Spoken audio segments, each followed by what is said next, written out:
முத்து தாத்தாவோட உலகமே அவரோட செல்ல நாய் மணிதான். முத்து தாத்தா எங்க போனாலும் மணி அவரோட நிழலாவே பின்னாடியே போகும். தினமும் காலையில ரயில் நிலையத்துக்கு தாத்தா பேப்பர் வாங்க போவாரு. மணி அந்த வாசல்லையே காத்துக்கிட்டு இருக்கும். ஆனா ஒரு நாள் தாத்தாவுக்கு மாரடைப்பு ஏற்பட்டு அங்கேயே உயிர் பிரிஞ்சுது. தாத்தா திரும்பி வருவாருன்னு நம்பிக்கையில மணி அந்த இடத்திலேயே காத்துக்கிட்டு இருந்தது. மழையில நனைஞ்சும் வெயில்ல காஞ்சும் அந்த வாசலையே பார்த்துக்கிட்டு இருந்தது. நாட்கள் இல்ல, 5 வருஷங்கள் ஓடிடுச்சு. ஊர் மக்கள் சாப்பாடு கொடுத்தாலும் மணி அந்த இடத்தை விட்டு நகரவே இல்ல.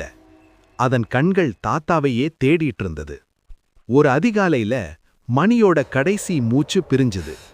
சாகர அந்த நிமிஷத்துல கூட அதோட பார்வை தாத்தா வர்ற அந்த ரயில் நிலைய வாசலையே தான் பார்த்துட்டு இருந்தது. உண்மையான அன்பு மரணத்துக்கு அப்புறமும் வாழும். சேனலை சப்ஸ்கிரைப் பண்ணுங்க ஃப்ரெண்ட்ஸ்.